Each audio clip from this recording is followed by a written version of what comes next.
பொதுவாகவே நூலகம் என்றாலே ஒரு தனி சுவாரஸ்யம்தான். நூலகங்கள் அறிவை மேம்படுத்தும் மையமாகவும், ஆன்மீகம், வரலாறு, கலாச்சாரம், பண்பாடு மற்றும் இலக்கிய தகவல்களின் கருவூலமாகவும் விளங்குகின்றன. இப்படித்தான் விண்ணகத்திலும் ஒரு நூலகம் இருந்தது. அதன் மைய பகுதியில் கிறிஸ்தவர்களின் பொதுமறையாம் திருவிவிலியமும், கத்தோலிக்க திரு அவையின் கோட்பாடுகளும், மரியன்னை பற்றிய ஆவணங்களும், உலகெங்கும் உள்ள துறவற சபையின் வரலாற்று பதிப்புகளும், புனிதர்களின் வாழ்க்கை குறிப்பும் காட்சிப்படுத்தப்பட்டிருந்தது. இயேசுவின் சீடர்களும் மற்ற புனிதர்களும் அடிக்கடி இந்த நூலகத்தை சந்திப்பதையும் அதில் உள்ள திரு அவை கோட்பாடுகளை வாசிப்பதையும் வழக்கமாக கொண்டிருந்தனர். ஒரு நாள் பேதுருவும் பவுலும் விண்ணக நூலகத்தை சந்திக்க நேர்ந்தது. என்ன பவுலே, எதை தேடுகிறீர்கள்? நான் பல நாட்களாக ஒரு முக்கியமான புத்தகத்தை தேடி வருகிறேன். முக்கியமான புத்தகமா? ஆம், முக்கியம்தான். அப்படி என்ன உள்ளது இந்த புத்தகத்தில்? இந்த புத்தகம் ஒரு சிறந்த புத்தகம் என்று கேள்விப்பட்டேன். இந்நூலின் ஆசிரியர் யார் தெரியுமா? யார்? அவர்தான் அருட்தந்தை MC ஆண்டனி. இவர் ஒரு சலேசிய குரு. அப்படியா?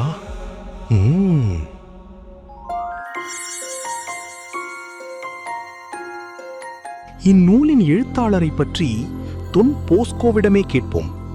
ஏனெனில் அவர்தான் உலகில் உள்ள அனைத்து சலேசியர்களுக்கும் தந்தை. அதுவும் சரிதான். ஹலோ போஸ்கோ, உன் பணியாளர் MC அந்தோனியை பற்றி சொல்லுங்களேன். MC அந்தோனி கிறிஸ்துவின் ஒரு உண்மையான சீடன், என் அன்பான மகனும் கூட. கேரளா மண்ணில் 1926ஆம் ஆண்டு நவம்பர் 15ஆம் தேதி பிறந்த அந்தோனி பெற்றோருக்கு கீழ்ப்படிந்து நடந்து ஞானத்திலும் ஒழுக்கத்திலும் சிறந்து விளங்கினார். என்னைப் போலவே தனது 2வது வயதில் தந்தையை இழந்த அந்தோனி தன் தாய் மற்றும் சகோதர சகோதரிகளின் பராமரிப்பில் தன் இளம் பருவத்தை கழித்தார். வறுமை இக்குடும்பத்தை ஆட்டி படைக்கவே தனது மூத்த சகோதரன் தோமியின் உதவியுடன் வந்தாரை வாழ வைக்கும் தமிழகத்தின் தலைநகரமான சென்னை வேளச்சேரியில் குடியேறினார்கள். இந்த காலகட்டத்தில்தான் சென்னை பிராட்வேயில் உள்ள எங்கள் புனித கபிரியேல் மேல்நிலை பள்ளியில் தான் பாதியிலேயே விட்டு வந்த பள்ளி படிப்பை தொடர்ந்தார் அந்தோனி. இவ்வாறு சலேசிய பள்ளியில் படித்து வந்த இவர் இறைப்பணியிலும் சலேசிய ஆன்மீகத்திலும் தீராத தாகம் கொண்டு குடும்பத்தார் சம்மதத்துடன் 1947ஆம் ஆண்டு திருப்பத்தூரில் உள்ள எமது குருமடத்தில் சேர்ந்து பயிற்சி பெற்று 1961ஆம் ஆண்டு குரு பட்டமும் பெற்றார். இவ்வாறு தன் பணி வாழ்வை துவங்கிய MC அந்தோனி பல்வேறு சலேசிய இல்லங்களில் சிறப்பாக பணியாற்றி வந்தார். அவருடைய ஆன்மீக வாழ்வும் கனிவான பேச்சும் யாரையும் புண்படுத்தாத மனமும் பலராலும் வியந்து பாராட்டும் வகையில் அமைந்தது. Very interesting. Thank you Bosco.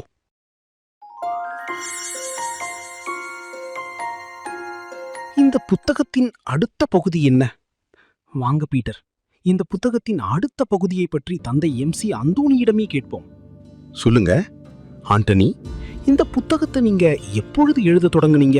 நான் 1974 காலகட்டங்களில் சென்னை வியாசர்பாடி ஆறுதல் மாதா ஆலயத்தில் உதவி பங்கு தந்தையாக பணியாற்றிக் கொண்டிருந்த போதுதான் இந்த புத்தகத்தை எழுத ஆரம்பித்தேன். நான் வேறு மாநிலத்தைச் சார்ந்தவன் என்பதாலோ என்னவோ பர்மாவிலிருந்து வந்து வட சென்னையில் புலம்பெயர்ந்த மக்களை குறித்து ஒரு இனம் புரியா தாகம் என்னுள் எழுந்தது. வறுமை கோட்டிற்கு கீழ் வாழ்ந்து ஒரு நாளில் ஒருவேளை உணவை கூட தங்கள் கனவாய் நோக்கி நகர்ந்து கொண்டிருந்த இவர்களின் வாழ்வில் ஒரு மாற்றத்தை கொண்டு வர வேண்டும் என்று என் மனம் துடித்தது. அப்போதுதான் சகோதரி சவரி, சகோதரி வியாகுலம், சகோதரி தெரேசா இவர்களின் கடவுள் பக்தியும் பணி செய்யும் ஆர்வமும் தான் ஒரு புதிய துவக்கத்திற்கு வழிவகுத்தது. டான் போஸ்கோவின் தன்னார்வ தொண்டர்கள் இயக்கத்தில் உறுப்பினர்களாக இருந்து பல்வேறு இறைப்பணிகளை இப்பகுதி ஏழை எளியவர்க்காய் செய்து வந்தனர். இவ்விளம் பெண்களின் இறை சேவையின் மீதான ஆர்வத்தினாலும் தூய ஆவியின் தூண்டுதலினாலும் அன்றைய பங்கு தந்தையாக பணியாற்றிக் கொண்டிருந்த அருட்பணி சுலூஸ் எஸ்டிபி அவர்களின் உதவியோடு இறை பராமரிப்பு மட்டுமே நம்பி 1976ஆம் ஆண்டு மே 13ஆம் தேதி தூய மரிய மசரெல்லோ திருநாளன்று இச்சபைக்கு அடித்தளமிட்டேன். வடசென்னை முக்கியமான நகரங்களான வியாசர்பாடி, கக்கஞ்சி நகர், கிளைவ் பீட்டரி, மாதவரம் போன்ற இடங்களில் சிறு சிறு குடிசைகளை அமைத்து அருட்சகோதரிகள் இறைப்பணியை சிறப்பாக ஆற்றி வந்தனர். 1980ஆம் ஆண்டுதான் இச்சபைக்கான சட்டதிட்டங்கள் திருத்தி வடிவமைக்கப்பட்டு சென்னை மயிலை உயர் மறைமாவட்ட ஆயர் மீதகு அருளப்பா அவர்களால் அங்கீகரிக்கப்பட்டது. 1980களில் பிராட்வேயில் உள்ள தூய அந்தோனியார் ஆலயத்தில் நான் பணியாற்றிக் கொண்டிருந்த போதுதான் ஒரு பெண்மணி பெற்றோரால் கைவிடப்பட்ட ஒரு கைக்குழந்தையை என்னிடம் ஒப்படைத்தாள். அதை கடவுள் எனக்கு கொடுத்த வரமாக எண்ணி குழந்தைகளுக்கான இல்லத்தையும் துவங்கினேன். இன்றளவும் பல குழந்தைகள் எங்களின் ஆதரவில் வளர்ந்து வருகின்றனர். வறுமையிலும் மிக சந்தோஷமாக தொடர்ந்து எம் சகோதரிகள் பணியாற்றி வந்தனர். 1988க்கு பிறகு நான் உடல் நலம் குன்றி படுத்த படுக்கையாயானேன். அதன் பிறகு இந்த புத்தகத்தை என்னால் தொடர முடியாமல் போனது.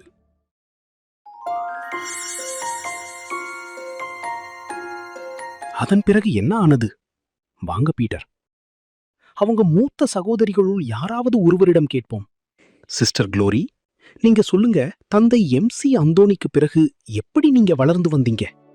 1990ஆம் ஆண்டு ஜனவரி 23ஆம் தேதி எமது சபை நிறுவனர் அருட்தந்தை எம்சி அந்தோனியின் மறைவிற்கு பிறகு ஆயனில்லா ஆடுகள் போல மிகுந்த வேதனையில் இருந்தபோது 1990இல் தமிழக சலேசிய மாநில தலைவராக இருந்த அருட்தந்தை வின்சென்ட் துரைராஜ் எஸ்டிபி அவர்கள் அருட்தந்தை என்.ஏ. ஜோசப் எஸ்டிபி அவர்களை எமது சபைக்கு ஆன்ம இயக்குனராக நியமித்தார்.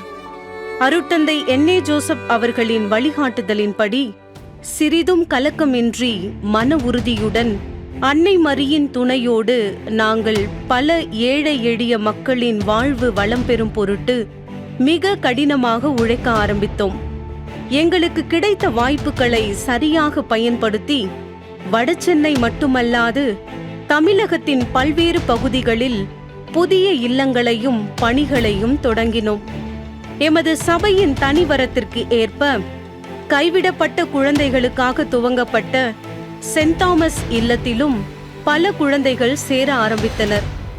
ஆரம்ப காலகட்டங்களில் கல்வி பணி, மருத்துவ சேவை, தட்டச்சு, தையல் கல்வியை மட்டுமே கற்றுத்தந்த நாங்கள் CFCA வழியாகவும் பல ஆதரவற்ற குழந்தைகள் பயனடையும் பொருட்டு ஓய்வின்றி உழைத்தோம். எமது சபையின் முன்னாள் ஆன்ம இயக்குனராக இருந்த அருட்தந்தை ரொசாரியோ கிருஷ்ணராஜ் எஸ்டிபி அவர்களின் உதவியோடு நமது சென்னை மயிலை உயர் மறைமாவட்டத்தின் அன்றைய பேராயர் மேதகு அருள்தாஸ் ஜேம்ஸ் அவர்களால் 1999ஆம் ஆண்டு மே 24ஆம் தேதி மறைமாவட்ட துறவற சபையாக அங்கீகாரம் பெற்று கிறிஸ்துவின் அன்பே எங்களை உந்துகிறது என்ற இறை வார்த்தையை குறிக்கோளாக கொண்டு தொடர்ந்து பணியாற்ற விழைந்தோம்.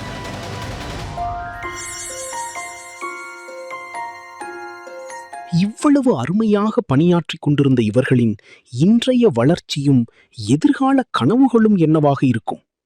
வாங்க பீட்டர், அவங்க அருட் சகோதரி ஒருவரிடம் கேட்டு தெரிந்து கொள்வோம். 2000ற்கு பிறகு எமது சகாய அன்னை சகோதரிகளின் சபையானது ஆன்மீகம்,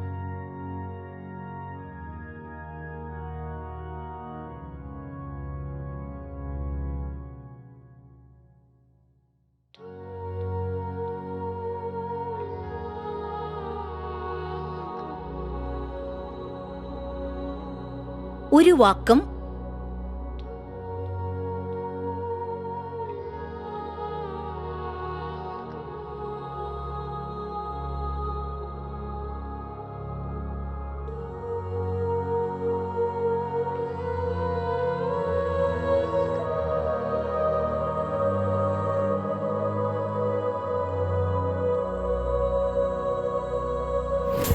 கல்வி,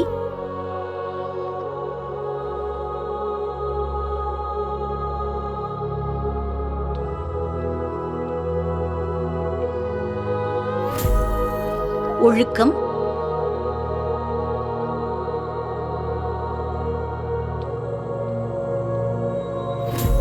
பணிவாழ்வு,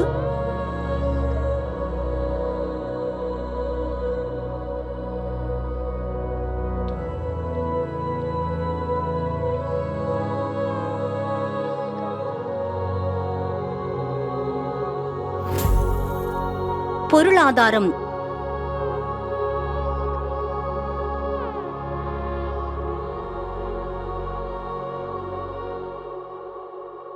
என அனைத்து நிலைகளிலும் வளர்ச்சியடைந்து 2001ஆம் ஆண்டு மே 13ஆம் தேதி எமது சபையின் வெள்ளி விழாவையும் மிக கோலாகலமாக கொண்டாடினோம்.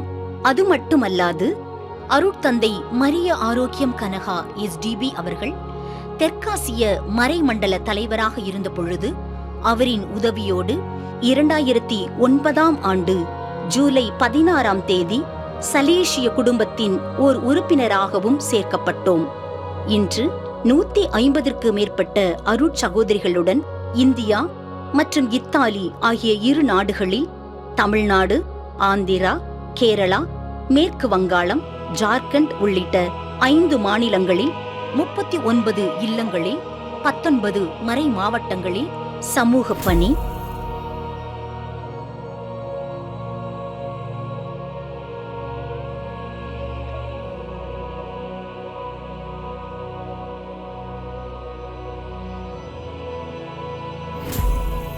பங்கு பணி,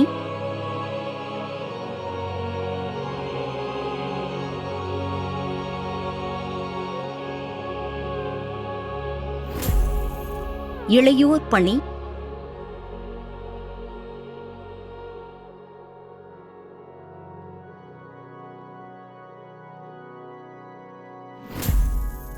மருத்துவ பணி,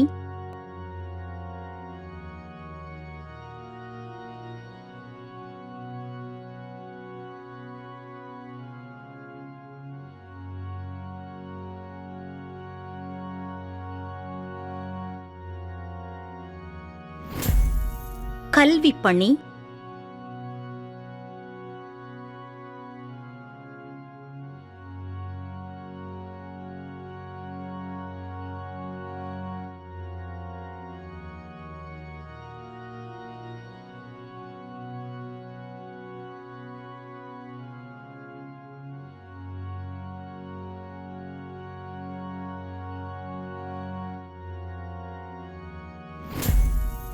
முதியோர்களை பராமரிக்கும் பணி,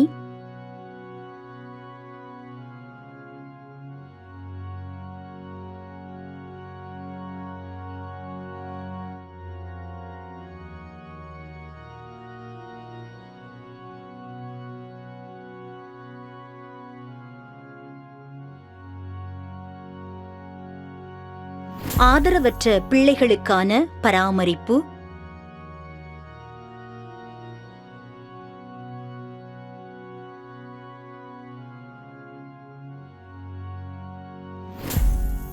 மகளிர் தங்கும் விடுதி,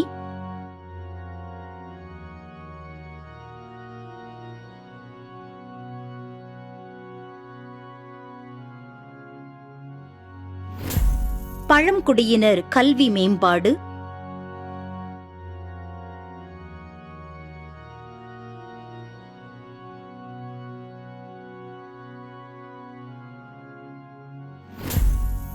தட்டச்சு,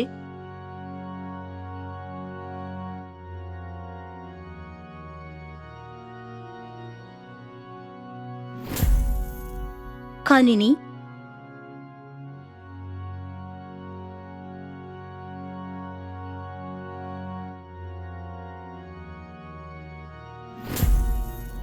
தையல்,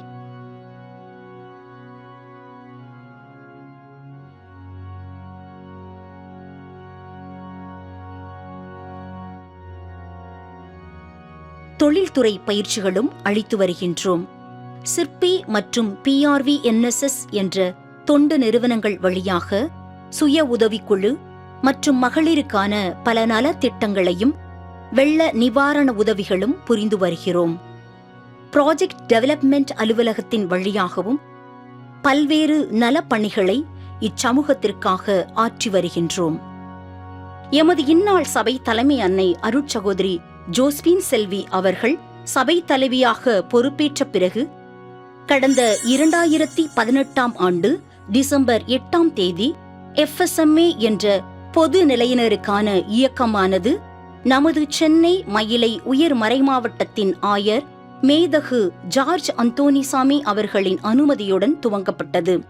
இவ்வியக்கம் தற்போது 130 உறுப்பினர்களுடன் திருச்சபை மற்றும் சமூக பணிகளில் தீவிரமாக இயங்கி வருகிறது. எமது சபை நிறுவனர் தந்தை MC அந்தோணி அவர்களின் கனவை நனவாக்கும் பொருட்டு 2023 ஆண்டு முதல் இன்று வரை பல நல்ல உள்ளங்களின் உதவியின் மூலம் ஆண்டுதோறும் ஆர்ஃபன் மற்றும் செமி ஆர்ஃபன் இயக்கத்தின் வழியாகவும் 200க்கும் மேற்பட்ட பிள்ளைகளுக்கான கல்வி ஊக்கத்தொகையையும் ஆண்டுதோறும் வழங்கி வருகின்றோம். சலேசியர்களோடு மட்டுமல்லாமல் மறைமாவட்ட குருக்களோடும் மற்ற துறவர சபையினரோடும் இணைந்து இன்றளவும் நாங்கள் சிறப்பாக இறையரசு பணியை செய்து வருகின்றோம். இவ்வினிய நாளிலே எம் சபை தலைமை அன்னையின் சார்பாக எம் சபையின் எதிர்கால அடுத்த 50 ஆண்டிற்கான வளர்ச்சி திட்டங்களை உங்களோடு பகிர்ந்து கொள்வதில் நாங்கள் பெருமகிழ்வு கொள்கின்றோம். Future plans for the next 50 years. Application for pontifical recognition. Establishment of new provinces. Development of financially sustainable programs. Strengthening and promoting religious vocations. Establishment of homes for destitute women and widows. Care and support programs for transgender persons. Programs for youth at risk. Chipsy outreach projects at Kiranur, Ichiputtur and Madarpakkam. Use of AI and technology to support the underprivileged. என்ன பவுல், இவ்வளவு அழகான future பிளான்ஸ்லாம் வச்சிருக்காங்க. உண்மையாகவே இது ஒரு ரொம்ப இன்ட்ரெஸ்டிங்கான book தான் பவுல். ஆனா டைட்டில் இல்லாம இருக்கே. சரி விடுங்க பீட்டர், நாமளே இதற்கு ஒரு பெயர் வைத்தால் என்ன? இந்த புத்தகம் அழகா வடிவம் பெற வித்திட்டவர் ஒரு சலேசிய குரு. அதனால இந்த புத்தகத்திற்கு த சூப்பர்மேன்ஸ் ஆர்ட் SMA, அதாவது ஒரு மாமனிதனின் கலை என்ற பெயர்தான் பொருத்தமாக இருக்கும். சரியா சொன்னீங்க பீட்டர். இந்த மாதிரியான முக்கியமான புத்தகங்கள் எல்லாம் இப்படி லைப்ரரி கார்னர்ல இருக்கக்கூடாது பவுல். இந்த மாதிரி ப்ரெஷியஸான புக்கெல்லாம் சர்ச் டாக்குமெண்ட்ஸ்க்கு பக்கத்துல தான் இருக்கணும் பீட்டர். அதுதான் சரி. வாங்க போல், டைம் ஆயிடுச்சு.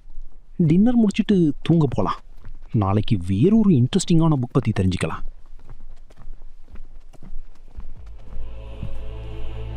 சகோதரர்களே, சாப்பிட்டீர்களா?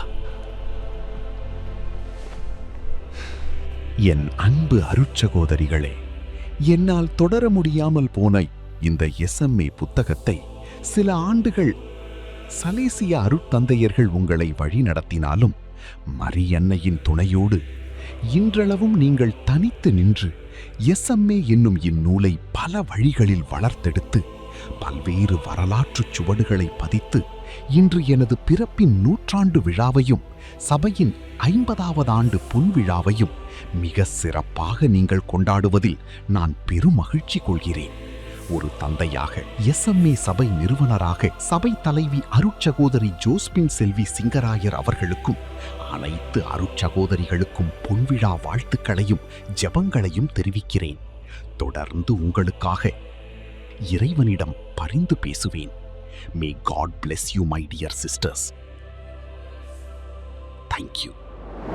மதிப்புக்குரிய சபை தலைவி அன்னை ஜோஸ்பின் அவர்களே மற்றும் அருட்சகோதரிகளே, உங்கள் அனைவருக்கும் எனது வணக்கத்தை தெரிவித்துக் கொள்கின்றேன். கடந்த 9 வருடங்களாக உங்களோடு சேர்ந்து இறைப்பணியிலும் சமூக பணியிலும் ஈடுபட்டு செய்வதில் நான் பெருமை கொள்கின்றேன்.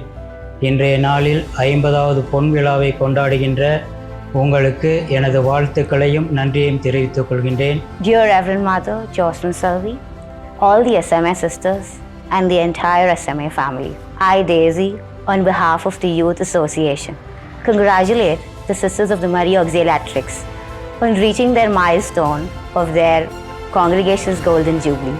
On this special occasion, We pray that the Almighty may shower His blessings. And I'm really very happy to be a part of this wonderful celebration. Thank you.